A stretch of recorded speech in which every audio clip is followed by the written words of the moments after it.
She's an MEPS hater. There's a lot of them out there.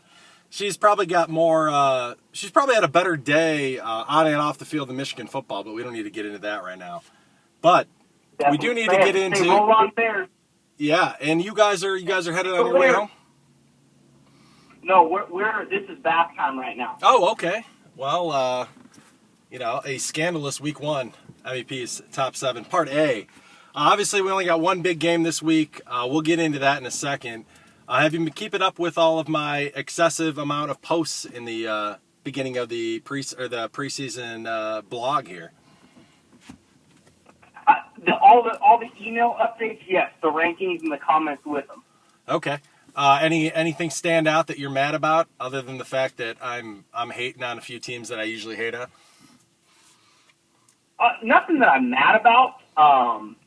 A couple of them I really enjoyed. I will say that. I enjoyed the commentary on the MAC teams. Obviously, Sans NIU. I love that Toledo's going to go down the crapper. That's what happens when you lose your buck-tooth coach. Well, it's a couple things that always happen at the beginning of the season that I always try to remind everybody is, like, there's a lot that changed. There's a lot of guys that left. There's a lot of coaches that changed, and people forget that a lot. And then they get into the season and they go, oh, wait, Toledo's got a new coach? Oh, they got a new this, new that. And it's like, well, yeah, these things happen. And I think there's a lot of that going on. You can look at the different conferences. I'll run down my conference picks real quick. And if you got something if you're completely on the other side of any of these, just let me know. But in the prestigious AAC, which I'm hoping that the AAC brings me some new blog followers, because I believe 2 people followed me, the MEP's Twitter, that are AAC fanatics. Does AAC stand for you used to be the Big East and nobody else wants you now? Pretty much. AAC stands for our entire conference is trying to go to the Big 12, but in the meantime we'll play each other. I got Houston beating South Florida, but I don't think Houston's going to survive outside the conference to be in the playoff mix. I like what Tom Herman's doing, and South Florida, I think they were hot to end last year, and I'm pretty worried that they're going to give NIU a pretty big beatdown in week 2. I'm hoping I'm wrong, but you like both of those teams heading into the year? I do. I agree. Houston opens with Oklahoma, and they're not going to beat Oklahoma. No, I think so. They'll be competitive. Yeah. But I think Houston's looking at like a 10-2 year, and they win their conference. Yeah, I think so too. ACC, I got Clemson in a very tight race with Florida State and everybody's favorite motorcycle enthusiast, Bobby Petrino in Louisville, who I can't believe how much I'm supporting a Bobby Petrino team this year. I'm not sure if it's a subliminal reverse jinx to hope they have a bad year or if it's legitimate, but every few years, once he kind of gets the shine off him for a split second, then all of a sudden his team pops up and has a big year, and I have a feeling that could be it. Now, he might derail it in the middle and just quit. You never know. But they definitely have their best team they've had at Louisville under him, and at least in this, this second go-around with him. And I love their quarterback, Lamar Jackson, and I think they'll challenge Clemson. But I got Clemson beating Miami, and because the coastal Wheel of Destiny is going to happen again. It's probably going to involve everybody except for Virginia Tech, and Pittsburgh.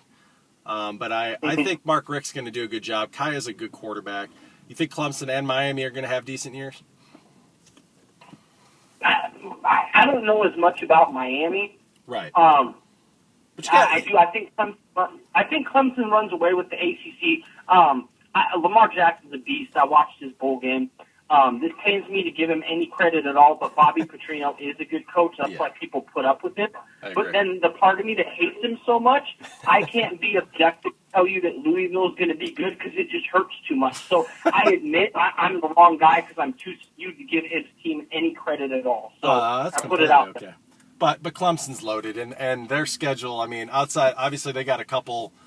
Going to Auburn, I don't think Auburn's going to be very good, but that won't be easy, but you got to imagine that they'll find a way to win the game. Until I see an Auburn quarterback, run out there that doesn't turn the ball over and actually can run Gus's offense. I don't know. He keeps bringing in JUCOs, and I got a bad feeling this could be it for Gus. As much as I like him and I root for him, I'm hoping I'm wrong in that sense. But I got a little bit of an upset in the Big 12. Not really record-wise, as I think Oklahoma's only loss is going to be to TCU, and I got your boy Gary Patterson's team with a surprising conference win this year.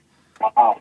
Yeah, I just think that, how many years are we going to have to look at TCU and just underrate the program more than, the specific guys? I know they lost Boykin and they lost Doxson, but that bowl game, watching that quarterback we've never heard of come back and from 30 down to Oregon and win that game, that was the program type of thing that you're looking at, and it's just hard for me to believe that Oklahoma's going to go 12-0 with that schedule, with Houston, with Ohio State, with going to TCU. I believe they're going to TCU. That's just tough to go undefeated, and they might still be in the mix either way. Right, exactly. The thing is different. The SEC is more of a meat grinder because they play great defense and they have the best athletes. Right. Where the Big 12, it's hard to go through unscathed because just about every team other than Kansas can hang 40 on you. Yeah. So it's like that one game you can lose a shootout at any time. Yeah, and I'm looking forward to Kansas and Rhode Island in week 1. I don't know if I'm going to have that on a specific channel, but I'm going to try to get it. If I go somewhere and there's a bunch of games on, I want Kansas and Rhode Island on there. I don't bet any 1A versus 1AA games, but I'm going to definitely check the line of that game, and wouldn't be surprised if it's like maybe a touchdown favorite for Kansas, even though Rhode Island went 1-10 last year in 1AA. That'll be a big game there for the Jayhawks. But I think those two are the class of the Big 12. We go to the Big 10, and I've gotten some hate on picking the Buckeyes to win it again with how much they've lost and the tall tales of how great the Jim Harbaugh Michigan Wolverines are going to be, because when you hold satellite camps for potential recruits in the offseason, that means that your entire team that comes back apparently just gets increasingly better. I'm not sure what we're missing on that. I know I joked about them at the beginning, having a rough day losing some recruits, but until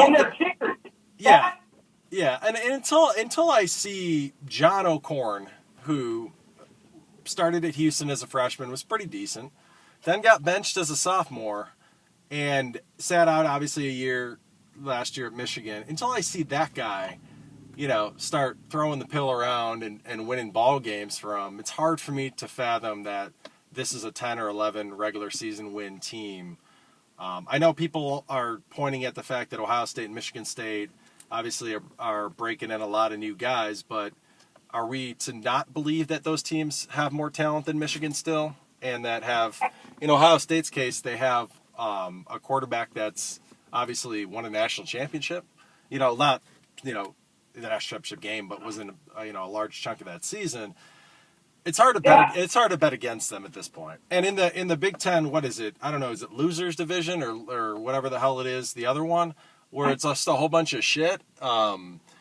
I don't know what I'm spinning that wheel and picking Nebraska because I just can't stand all the other teams. If Iowa wins that division again, then the Big Ten should redo their divisions and let Michigan, Ohio State, and Michigan State be split up, because if they continuously trot out the turd like Iowa or Wisconsin in the Big Ten title game every year, it's like them purposely just giving a free pass to the winner of the the other division. I just think that's come on, what are we doing? I'm hoping. And I'm sorry to say, but I don't think Mike Riley's the guy at Nebraska. I think he's a class act. I think that he's a pretty good football coach. But Nebraska was a power. And I thought by now, I'm not saying I thought they'd beat Ohio State, but I thought by now they would control their division. Right. And, I don't know. I know Pelini's a jerk, but can you say on the field that he's not as good of a coach as Riley? And I can't say that. So, I don't know. I think Nebraska is right for the taking for them right now, but I don't think they have the guys to do it. Yeah, and holy cow, if you run down the list of the coaches in that division now, Ferentz obviously has had an up and down turmoil. Layden, he's every about 6 years has a great year to save his job. You got the Illinois disaster. You got the the Indiana coach that everybody kind of feels like is a good coach, and they got to a bowl game last year, and I still don't think that they arrived. And then you got the dumpster fire that's the Purdue coach. I mean, you just have so many. It's literally like when people like to get mad at me because I'm not a Big Ten supporter, because even though I'm from Big Ten country, it's hard to defend the quality of the coaches. And when you got the, I know there's a couple bad SEC coaches, but like there are no duds like Darrell Hazel running around even if you threw the Vandy coach in the Big Ten, he would be in the middle of the pack as far as how he's thought of as a coach. But like Purdue just hanging on to Darrell Hazel in Illinois, cycling through coaches, like they're, schizophrenic ex-girlfriends. I mean, I just think it's funny when people give me crap about that. I got Conference USA. I got my boys, the Golden Shower Eagles from Southern Miss, are repeating, beating Marshall. Conference USA. I wouldn't be surprised if they are the worst mid-major this year. I think the Sun Belt has a better top three. As weird as that sounds, obviously the bottom of the Sun Belt's just terrible. But it's funny to see how just Conference USA almost could just be pushed into whatever other conferences, and I don't think anybody would care. And they're kind of blah. I mean, let's be real. I mean, there's not a ton there. I do have the Huskies making an 8th straight MAC West title. Ohio and BG I got in the MAC fighting it out on the other side. I think it'll be interesting to see BG without Babers and without their quarterback, and they lost another receiver this offseason that was supposed to be their best guy that coming back that they can lean on. Right. And we'll see how that goes. I think it's still the MAC least. It's still the power's all on the west side. I'm ready to go to Mount Pleasant and yell at PJ for 3.5 hours, and hopefully Tom Day will have at least 4 to 5 Red Bulls that morning and be ready. He might have 14 to 18 beers as well. But I'm ready. 14 to 18, didn't he say on the Gronk cruise that he had 25 then? Oh, no, that might be just by pregame. I totally could see him buying 2 tickets and going out at halftime and coming back with another ticket to, after he crushes another half dozen beers at halftime. I wouldn't put that past him. Well, will he be back from Italy, or is he going to be by the Eiffel Tower? Yeah, he is the world traveler. Not even just traveling within the States. Now this guy's just gone everywhere. I mean, he literally could be the most interesting, mid-20s-year-old man in the world that people don't know about. If we don't get my friends the Quins a reality show, I think the Madej brothers are my other choice to get a reality show going. I just think that it's absurd how much they do in a year. I love it. I think it's fantastic. I saw Bubba, the brother, at the Cubs game, and he told me they will be at every NIU game except for the Western Illinois game because they will be at Tennessee, Florida at Tennessee instead. A pretty reasonable understand that if you're not going to make that, then yeah, why not go to the Tennessee, Florida game? That sounds like a pretty good idea as well. I'm very optimistic. I'm more optimistic about the Huskies probably than the average person. That's mostly because everybody is obsessed with Western Michigan. Everybody still has this conniption that every year that Toledo's going to win. And the simple fact is, before Drew Hare got hurt in the Toledo game, we had the best team in the conference. And when Drew Hare got hurt, we still were able to pull off winning the conference with a backup and then a third-string quarterback holding on to at the end. Obviously, in the MAC title game, once you're playing the third-string quarterback, I mean, we had no shot. But Rod Carey needs a good year, and the out-of-conference schedule, I think South Florida is going to be a problem.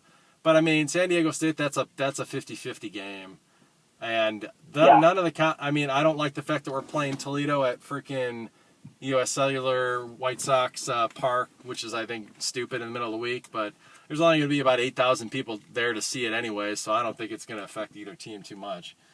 But I like the way the schedule goes out. I think that we're in Western Michigan's head a little bit. They make it out that they have this they have to beat us to do it, and I think that's good for us because I remember that feeling in the early to mid aughts or whatever you call them that we had the same problem